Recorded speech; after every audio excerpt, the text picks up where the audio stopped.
Bonjour, c'est Nizar Benhassen. Je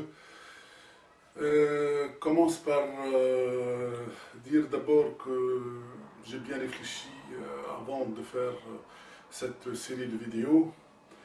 J'ai eu beaucoup d'interrogations de la part de jeunes gens qui ne comprennent pas ce qui se passe actuellement dans le monde et toutes ces interrogations ne peuvent pas être satisfaites par l'offre médiatique et l'offre intellectuelle actuelle. Et à partir de là, je vais essayer d'apporter un éclairage sur ces questions. La première des choses, ça va être l'histoire et puis la géographie actuelle de ce qu'on appelle les mouvements djihadistes ou les mouvements d'inspiration islamique qui se propagent et qui propagent avec eux de nombreuses actions fondamentalement contestables. Je dois en premier lieu dire que mon point de vue n'est pas celui de quelqu'un de neutre. Je ne suis pas un musulman au sens où je n'ai pas de conviction religieuse confirmée et affirmée, mais par contre, de par mes origines, ma culture et puis ma connaissance approfondie de la langue arabe, de l'islam, de son histoire, de ses coutumes, ces illustres personnages qui constituent sa matrice, me permettent du moins d'apporter ce point de vue. Je veux dire aussi pour les jeunes gens qui sont la première population auquel je dédie ces vidéos, toutes et tous, c'est-à-dire les francophones de tout le globe, c'est-à-dire les Français, les Belges, les Suisses, les Canadiens, les Américains du sud de la Californie ou qui pratiquent la langue française, peuvent être intéressés par mes propos.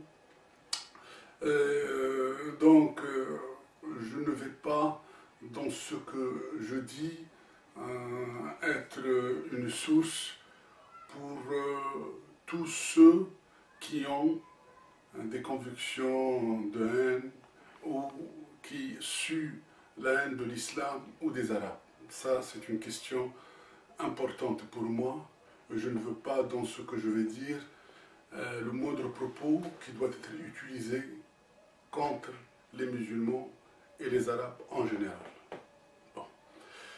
Maintenant, pour introduire cette question de l'islam politique, son histoire et sa géographie, il faut revenir à mon sens, deux faits majeurs dans l'histoire récente, pas vraiment, mais qui a moins d'un siècle à peu près.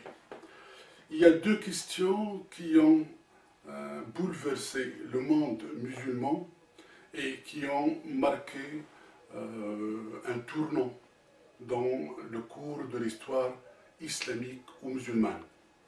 Le premier fait, c'est l'abolition ou la disparition et la dissolution de l'Empire ottoman en 1924, après les tentatives de Kemal Atatürk et le dépouillement de ce grand empire par les puissances coloniales, et après aussi ce qu'on appelle le traité de Sykes-Picot de 1915-1916, et le fait que la, la puissance turque a décidé de se réduire sur le territoire turc de Constantinople, ancienne puissance byzantine chrétienne. Donc la Turquie est restée sur une géographie très limitée et a cédé tout l'empire, c'est-à-dire les pays arabes, un peu du Caucase, les pays tels que la Jordanie, Syrie, Irak et même le Maghreb par ricochet et l'Égypte, c'est-à-dire et les pays du Caucase aussi, le Turkménistan, l'Azerbaïdjan, etc. Et tout. Donc toute cette région qui était sous la tutelle et la gestion turque de l'époque, à partir de 1924, il y a eu une sorte de cessation et le reste de cette cessation est revenu entre les mains des puissances coloniales de l'époque, essentiellement la France et l'Angleterre. Donc ce fait majeur de 1924 a sonné le glas où il a indiqué au monde musulman qu'il y a une forme politique qui a cessé d'être. Et c'est un coup fatal qui a été apporté à la communauté musulmane. Ça, c'est un premier point. On va y revenir après dans le détail avec des faits qui seront liés à cette nouvelle situation à partir de 1924. Le deuxième fait majeur, c'est